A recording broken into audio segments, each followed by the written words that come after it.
Good morning, everyone, and welcome. We are very happy to start our series of webinars in preparation of the second International BioHackathon that is organized in collaboration with the Bioinformatics Italian Society, the CINI Young-InfoLife Laboratory, RSG-Italy, and HACAPC4AE from the University of Turin. This BioHackathon, I want just to remember that will take place during the annual conference of the Bioinformatics Italian Society in the end of May in Padova. So let's start with our series of webinar that is designed in order to introduce the key concept behind the main challenge that we will cope with during the BioHackathon. These webinars indeed are meant for both for participants but also for anyone interested in the system biology, bioinformatics, and data-driven approaches. Today's webinars is entitled the Regulatory Networks from Biology to Computational Models. Let's just start, and I will now leave the floor to our speakers. The first is Giulia Lencioni from la Fondazione Pisana per la Scienza, and then will be Riccardo Aucello from the Department of Computer Science of the University of Turin.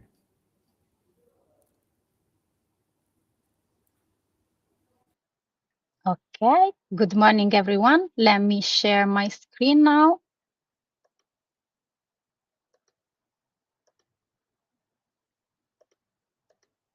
And please let me know if you're able to see it.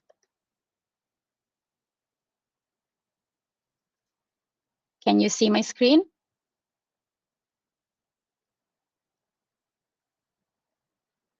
I believe yes. Okay. So once again, good morning, everyone. Thank you, Simone, for introducing me and inviting me to this series of webinar. I am Giulia Lencioni, and specifically I'm a molecular biologist working in Fondazione Pisana per la Scienza. And today I'm going to give you an idea about the biological components of cellular decision-making.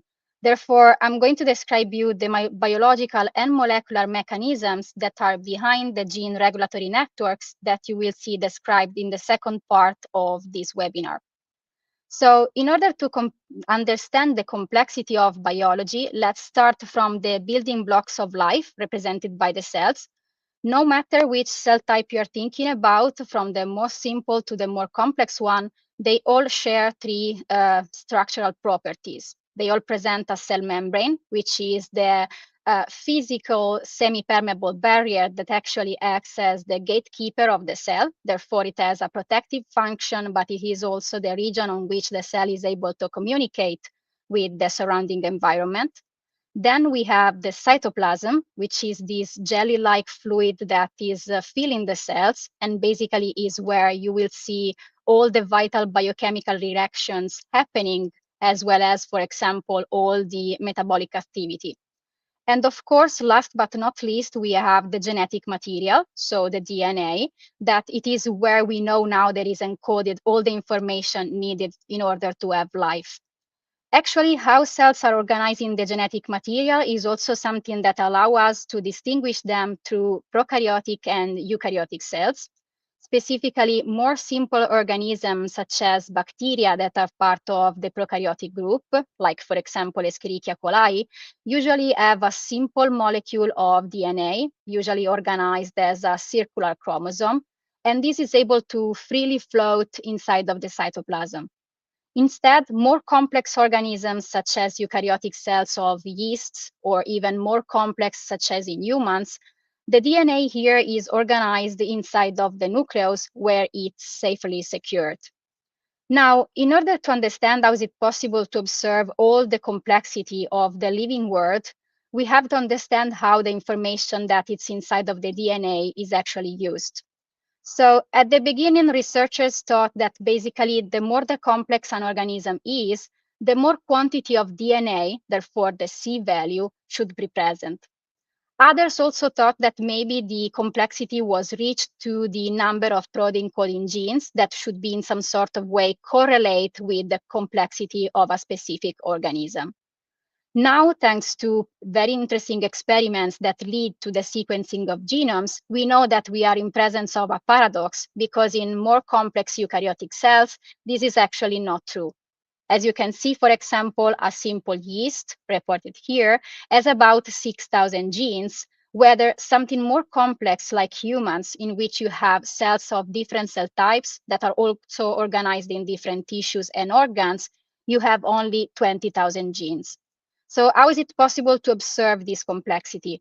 Well, now we know that the majority of the answer actually relies on the dark matter of the genome, which is the non-coding DNA, that when was first discovered and described was also described as junk material. Now, actually, we know that part of these sequences are actually having structural functions and, for example, also regulatory functions. Consider that in our genome, just 3% of it is actually protein coding sequences, and the vast majority is represented by these non-coding DNA. So the real answer is how to use the DNA in order to achieve this complexity. So to understand this, we have also to forget about cells as passive building blocks. They are actually way more dynamic, and they are a sort of information processors. You can think as if the cells were like microscopic computers, because at any moment they are able to receive many stimuli from the surrounding environment, but also from the inside of the cell. And they should be able to compute all these informations in order to then achieve the right decision in the end. So, for example, cells must be able to detect physical parameters such as the osmotic pressure or the temperature. They should be able to dialogue with the neighbor cells and receive their signals, as well as, for example, they could detect some molecules that are present. They could be nutrients, therefore they should decide to uptake this kind of substances, or they could be toxins, and therefore they should decide to move away from this source. In any case, the cell is also able to read the internal state in order to understand what is needed at any moment. So basically, the processor of the cell should be able to receive a specific signal, to interpret it in the more correct way, and in the end, produce the proteins that are needed in that specific moment.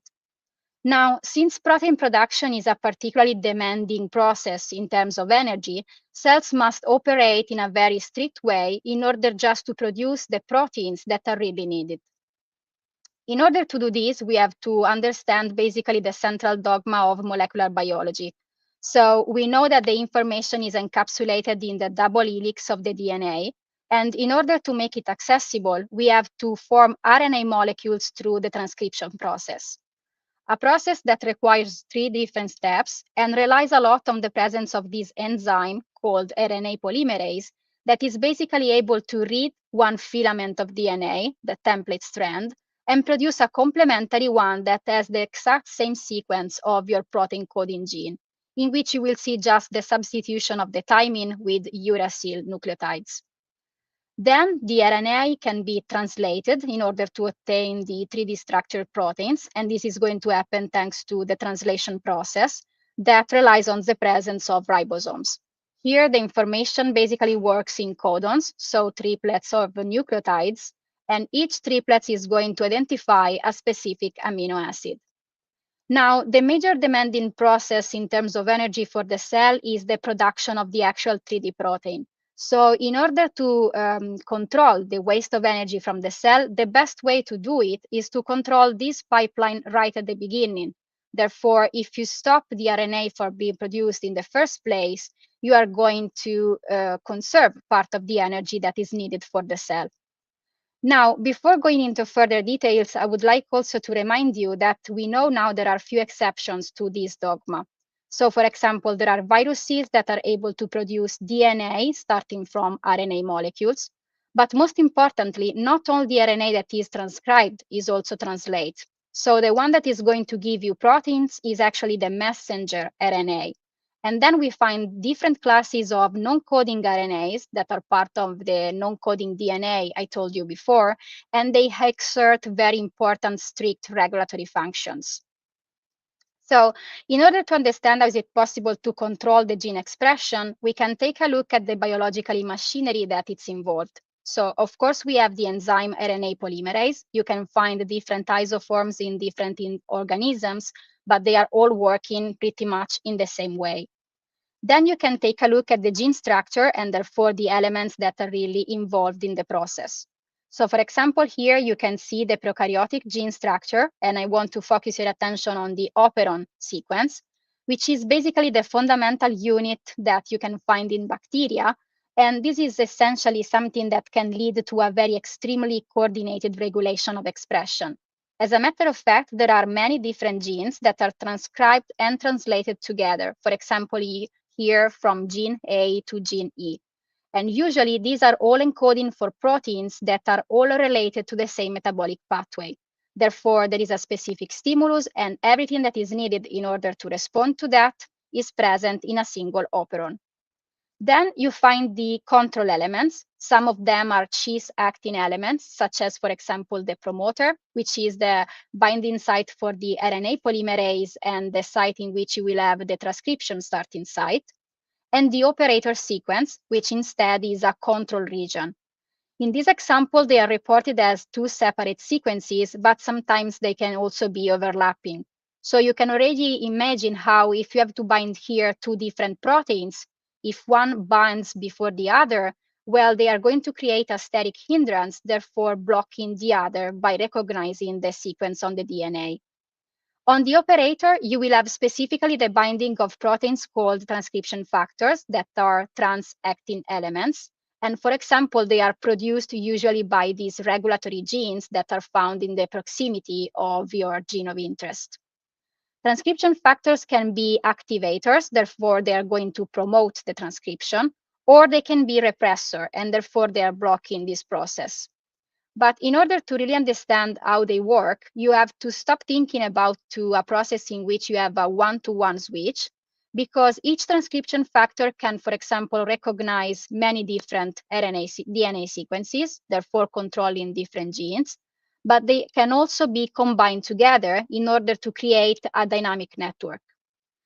Primarily, there are two mechanisms. A temporal control, here I'm reporting just the number as example for Escherichia coli, where you can see that usually in order to detect a specific condition, there is the production of a small molecule that it's able to signal this specific condition.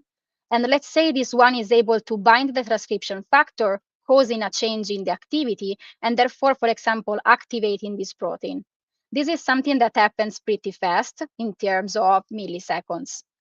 Then, once the transcription factor is active, you will have the binding on the DNA specific site. And this is also something that happens very fast. Later, you will observe the transcription and translation of the gene of interest that in prokaryotic cells are happening in a simultaneous way. And finally, in order to observe a real change in the concentration of your protein of interest, let's say half of the quantity, this process will require more or less 1 hour. So you can easily understand once again why this stark time differential highlights why it is more convenient for the cell to make this split-second decision in order to transcribe or not some specific sequences. In addition, there is a combinational control, so transcription factor can act together really like computational logic gates. And this is going to allow the cell to distinguish between many different inputs that sometimes are also controversial in order just to activate the pathways that are really needed. Moreover, by mixing and matching the different transcription factors, you can obtain a precise control over your genes. For example, in humans, we are talking about more or less 2,000 transcription factors that are able to control more than 20,000 genes. Let's see now a specific example. I reported here the lac operon 1 because this system is a classical example that you can find also in molecular biology textbooks, because basically we know everything about this system. We know the sequences, we know the different inputs, and also the different proteins that are involved. So you can see in green the cis-actin elements, such as the promoter for the RNA polymerase, the operator, which is the control region, and here you will see also the CRP site, which is another regulatory region of the DNA. Then, among the trans-actin elements, you have a transcription factor that it's a repressor, therefore is going to negatively regulate the transcription, and this is constitutively expressed inside of the cells. Last, you have an activating molecule that is the sensor of this system. Specifically, the lac operon encodes for the genes that are needed in order to digest lactose, which is a sugar, and cells must divide it into its component, where glucose in particular is the preferred source of energy for the cells. So let's imagine a situation in which a cell is in an environment in which lactose is actually absent. In this situation, your cell doesn't need to waste energy to produce this kind of genes. So no lactose means that you can find already the RNA polymerase in the close proximity of the promoter or already bound to it, because this enzyme anyway has some affinity for this region. Then you will find the repressor strictly bound to the operator, as mentioned before, because it's constitutively expressed, and you will not observe any transcription of the LAC-Z, LAC-Y, and LAC-K genes. For example, the first one encodes for the beta-galactosidase, which is the enzyme needed in order to perform the reaction that I just showed you. Now, if lactose is present in the surrounding environment, this comes inside of the cell very quickly, and it's converted into an isomer called allolactose, which is our sensor that it's able to bind the repressor. In this way, since we are talking about proteins, this leads to a change in the 3D conformation, making the repressor not anymore able to recognize the operator system, and therefore now the RNA polymerase can perform the transcription. But the lac operon is a more interesting example because it's actually working like a real dual biological logic gate. As a matter of fact, as I told you before, cells are relying mostly on glucose to perform their basic reactions. So what happens if both lactose and glucose are present inside of the cell? In that situation, it means that you don't have the repression on the lact operon, but however, the transcription happens at low levels that we also call basal level of transcription, because it's not meaningful for the cell to waste energy in order to produce these genes, since glucose is already available in the surrounding environment. A complete different situation is when actually the cell is in a condition of stress because glucose is absent. And in this case, this condition is recognized by the presence of this molecule here, CMP, that is the sensor now able to activate an activator transcription factor, the CRP protein, that can bind the CRP site. Basically, this conformation is able to better recruit the RNA polymerase and favor the transcription that now is happening at high levels. So in order to achieve the full potential of the lac operon, basically what you should have here is the computation of two different signals. Lactose must be present and glucose must not be present. Now, this situation is already a fine-tuned regulatory system that works pretty well for prokaryotic cells, but in eukaryotic ones, the situation is way more complex. So for example, as you can see also here, the eukaryotic gene structure is already pretty different from the prokaryotic one. We don't have operons, but the transcription actually happens for single genes. And a first level of regulation is already on the sequence, because as you can see, you have exons, which are the portion of the genes that are going to codify for the protein, and they are separated by introns that are going to be actually removed by the splicing process. Now, something that can happen is that you can control this region, make it express, but you can also combine different exons together in order to create different proteins. This happens through a process that is called alternative splicing and allow you to respond to different stimuli just by controlling a single sequence. Then, of course, we have the cis-actin elements, for example, the promoter, that is slightly different from the prokaryotic one, but works in the same way. And then you can find some other elements of control that are called distal control elements, since they can be also far away from your gene, such as in terms of kilobases. They could be enhancers, therefore, that are going to promote the transcription, or vice versa, silencers. And something interesting is that they can be localized upstream or downstream of your gene of interest, and they can work irrespective of their orientation. But actually, if we want to look at the regulation in eukaryotic cells, we have to scale up a bit in complexity because this is a multi-layered process. So as I told you before, for example, we have many non-coding RNAs, such as, for example, the short ones as miRNAs and cRNAs, that are also able to regulate the gene expression. For example, they can bind directly to a specific RNA messenger and they induce it to degradation. So imagine there is a stimulus that is going to activate a specific gene. When the stimulus is not present anymore, a very fast way in order to avoid to produce other proteins that are not needed anymore is also to degrade physically the RNA that has been produced. Moreover, these short non-coding RNAs can, for example, sequester some messengers. They can localize them in specific compartment of the cell, and they will later be available in order to be translated into proteins. A second mechanism that you can also find is related to the post-translational modifications of proteins. Therefore, you are going to modify with chemical groups your proteins, such as through acetylation, phosphorylation, or methylation. And this is going to change their activity. So, for example, your transcription factors can be always present, but in order to have their activity or to reduce their activity, you can modify them. Something that we also know is that we can modify directly the DNA, for example, through the process of methylation. And this is usually happening at the promoter site. So if you think about it, you are going to modify the site in which the RNA polymerase should be able to bind. In this way, you can favor or block the process of transcription. Moreover, in eukaryotic cells, the DNA is tightly wrapped around nucleosomes, forming the chromatin. And therefore, since nucleosomes are made by an octamer of proteins, they also can be modified. And therefore, through this modification, you can have some regions of DNA that are more tightly wrapped around the nucleosome, therefore making it inaccessible for the transcription factory, or vice versa. And this is all something that it's also happening in a specific 3D context. So as I mentioned before, in order to have transcription in eukaryotic cells, you have to have your enhancer system and promoter system in close proximity, because your transcription factors are going to bind the enhancer system. Then other proteins that are going to create a bridge called the mediator complex are needed. And this one is actually the recruiter of the RNA polymerase at the promoter site.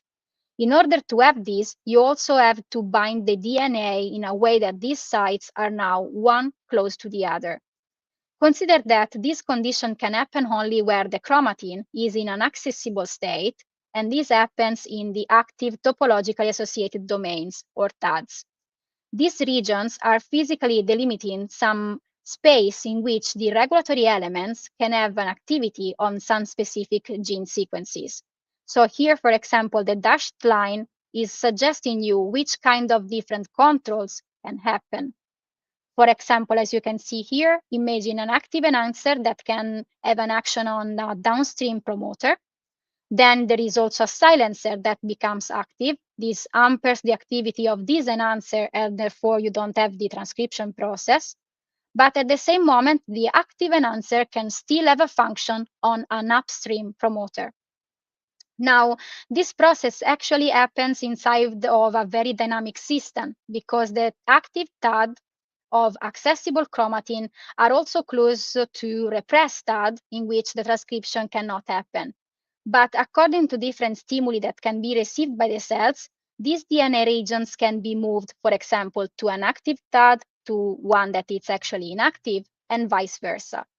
And all these things are happening inside of the nucleus. And something very peculiar that we now know is that is strictly related also on the position of the chromosomes. As a matter of fact, at the beginning, researchers thought that our chromosomes were in the nucleus randomly distributed, such as like spaghetti in a bowl. But now actually we know they occupy specific chromosomal territory that are also related to the possibility of controlling transcription. Now, this was my last slide. Now I'm going to give the word to my colleague, Riccardo Aucello, which is going to describe to you the second part of this webinar about the interaction structures underpinning patterns of gene expression.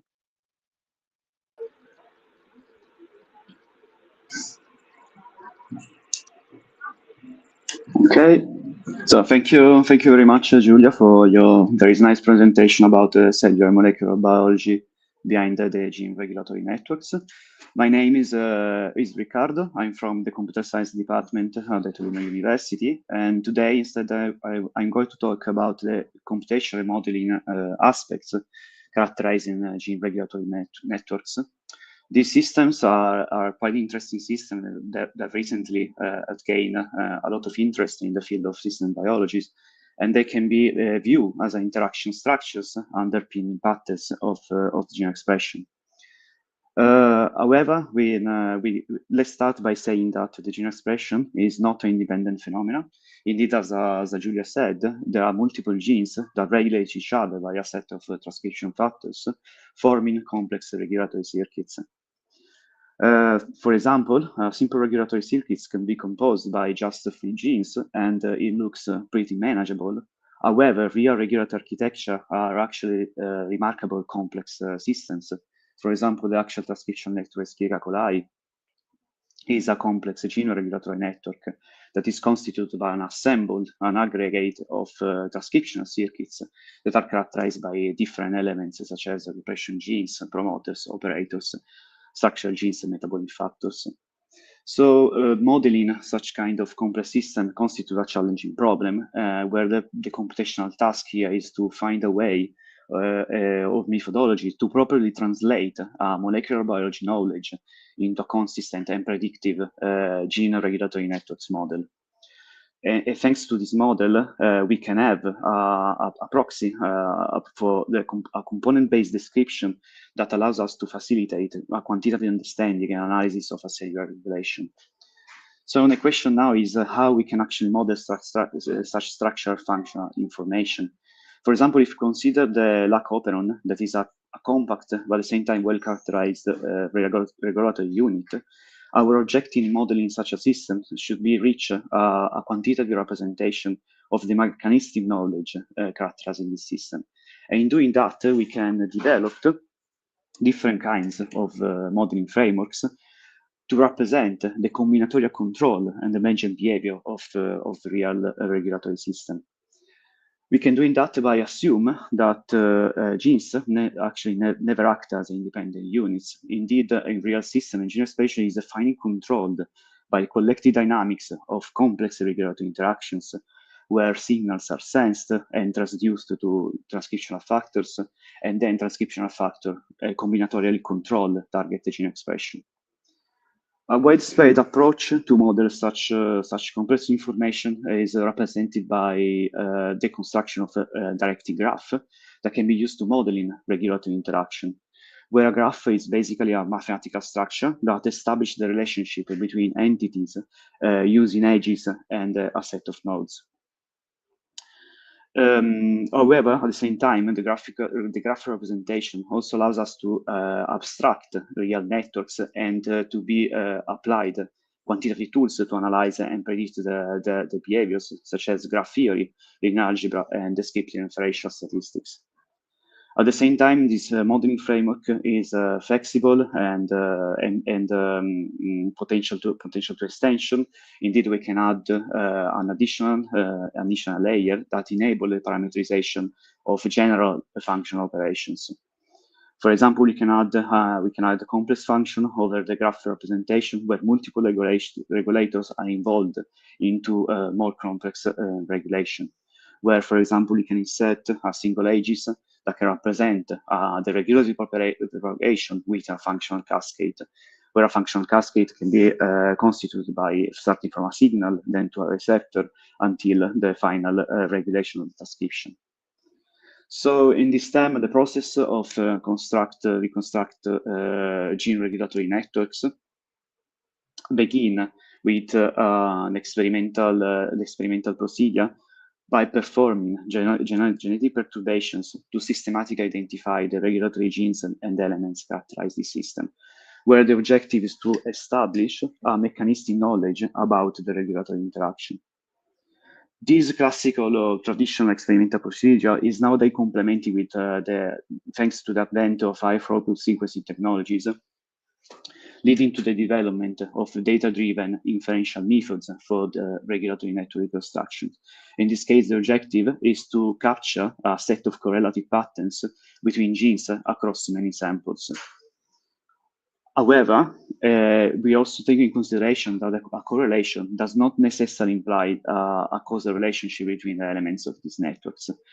Since the gene regulatory networks are quite large system composed by a huge number of possible interactions, it's also true that many correlations that we infer could result significant just by chance. And this can lead to inferred networks where connections can be associated to a poor mechanistic understanding. For example, if you consider the connection between A and B, they can be highly correlated. And so we can we can infer a link between connecting them, but we can have multiple interpretations about this connection. For example, A can directly regulate B, and this is a true regulatory edges, but it's also true that this correlation exists because of an indirect regulation performed by a common upstream regulator that maybe is not considered or not detected in the data that we are considered. So basically, A and B are finally correlated, not because there is a direct correlation, but because they interact in an indirect way. So for that reason, the reconstruction of graph could be a pretty tough task, and this is particularly evident when we are trying to reconstruct gene regulatory networks from biological large-scale measurements. Indeed, the graph reconstruction itself could be characterized by several difficulties, since the inferential models involve high-dimensional parameter space, but often linked to just a limited number of samples. And this is a typical common situation when we're working with omics data. Indeed, as the dimensionality increases, the data become more sparse, and the joint distributions are poorly sampled. And this effect is referred as the cost of dimensionality. And the cost of dimensionality is particularly pronounced when we are working on omics measurements, since we can see omics data as a multivariate signals representing different molecular layers of the cellular system. And these signals are characterized by a higher degree of correlations due to the strong covariance structures between the variables in the data set. And since there is since the pairwise correlations increase quadratically with the parameter numbers, if we have a low number of samples, we are in big trouble to correct for multiple comparisons. And this lead to the increase of inferred spurious correlations, where with this term, we actually referred an association between two variables that is not a direct causal or mechanistic relationship, but just but could be an indirect or false positive relationship. In addition to these difficulties, multi-omics data are also intrinsically highly noisy, and we can identify two main types of source of noise in this type of data. For one side, we have the technical noise that originates from the measurement process, and the second type of noise is the biological noise, which is intrinsic to the cellular processes. Indeed, in real biological system, even the cells are genetically identical, they can exhibit a high degree of variability in the response in the same environment, and this is the cause of biological noise. Also, finally, with the recent advent of single-cell RNA sequencing, this has made the effects and difficulty to analyze omics data even more evident, since this technology introduces an additional level of technical noise, because the very small amount of material is measured, and this increases the detection of regulatory signals that could be artifacts. Now, I want to show you an example of modeling, of computational modeling of gene regulatory networks. And I want to talk about the LAC operon, and they use it as a proof of concept about gene regulatory network inference, reconstruction, and modeling. So basically, from a mechanistic point of view, mechanistic modeling point of view, the LAC operon can be modeled as a circuit, implementing an AND gate encoding for roots of conditional logic. And this circuit actually represents a mechanistic model that enables us to integrate knowledge about the biology behind the real system. So it also integrate knowledge about how the network is organized and how the network works. An alternative perspective to circuit models, however, is to reconstruct the network from scratch via formulating an inference problem exploiting time series measurement. In this case, the objective is to reconstruct a connected graph that is representative of the real system and account the elements and the interaction characterizing such regulatory networks. In these terms, the inferential process could result pretty difficult, since the very same regulatory circuit can be related to completely different dynamical trajectories. But however, these trajectories can also be inferred from data. But we have to consider that the inference method to infer this trajectory could not assume a single static relationship between the variables. However, at the same time, with a sufficient amount of information, a gene regulatory network can be reconstructed using computational inference. For example, here on the right, I depicted a network diagram representing the elements in interaction with the LAC operon that was reconstructed by a network inference methods, starting from time series synthetic data and a prior mechanistic knowledge. Indeed, in this modeling example, beside the data-driven network inference, an additional layer of knowledge as a mechanistic prior is taken in consideration to guide the inference reconstruction. And this was available by the decades of previous past experimental validation about the LAC operon itself. So there is all biological knowledge that is available to make this mechanistic prior. And the mechanistic prior takes form as a directed graph, which is constituted by the following component and connections. For conserved components, we have the lactose, the permase, the beta-lactosidase, the allolactose, and finally the messenger RNA for the LAC-zeta genes. And what concerns connection, they represent the ground truth interactions with the LAC operon system, and then can be organized into two groups with two different roles in the network inference. So we have the connection here represented as the dashed arrows that represented the known interactions feed as a prior knowledge for the inference model, while the solid arrows represented those regulatory interactions that the model has to infer, and so they are deliberately neglected. The objective in this case is to inference the complete network from just a partial knowledge and data dynamics. Data are in this modeling attempt are directly linked to the network components. Indeed, the nodes, the set of nodes are partitioned in two classes according to the data modality measuring them. We have metabolites that derive from time series bulk metabolic data, and transcription translation products that derive from time series single cell seq data. So here there is the key aspect of these particular inference methods is that the network was reconstructed applying an inferential method that does not treat this data as equivalently, but makes an assumption that the two data layers operate completely different time scales.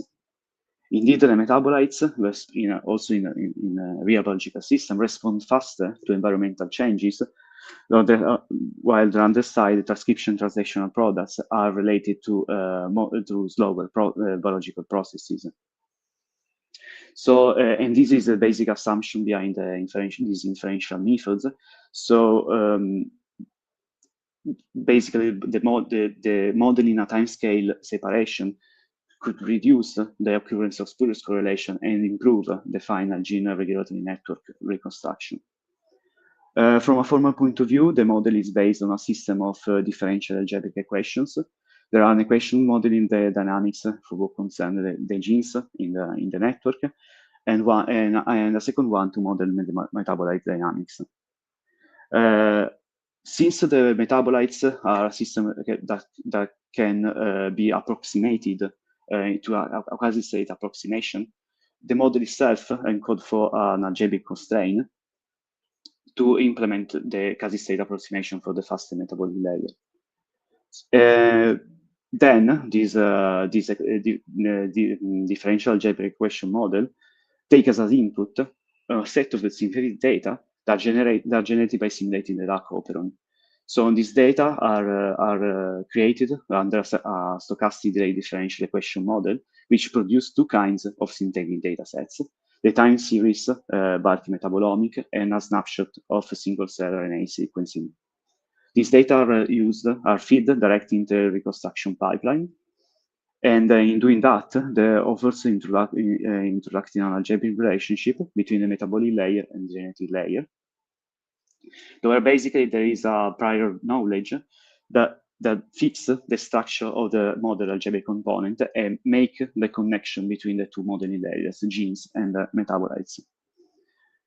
On the other side, in the second step, there is a computation of a posterior distribution over the parameters theta that encode, where theta encode the regulatory network topology given the single cell RNA-seq data G. And interestingly, during this second step of inference, the probabilistic framework is conditioned on a variable, on a latent variable, a pseudo time, that is inferred for each cell considered in the model.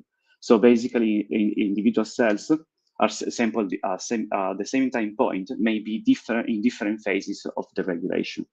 So the combination of this pseudo time that enable the sorting of cells in a temporal dimension with the algebraic relationship I showed you before, that allows us to input the metabolite profile.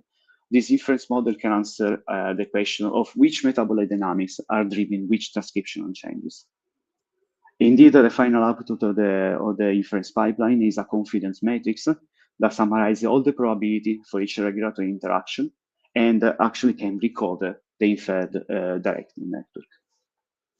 Indeed, this is the demonstration that this method can actually validate the original gene regulatory network ground truth, since it's able to identify and infer inter-omics link connecting, for example, the allolactose to the messenger, and this is correctly recovered. Okay, also my part is now concluding, and to conclude all the webinar, I report here some of the main take-home messages. It's important that biology and math are two fields that can actually be in intercommunication. And so, however, we have to understand how to translate biological interaction in quantitative models, and also that to make this translation, we have to elaborate and understand the measurements and information are available. So to find way to translate data into model. And alongside this aspect, we also consider that the data alone are just measurements. They need a specific biological context where to work, and this biological context is, of course, derived from, of course, also wet lab experiments. And this is the conclusion. Okay. Thank you all. And now I fail to pass the words to the speakers.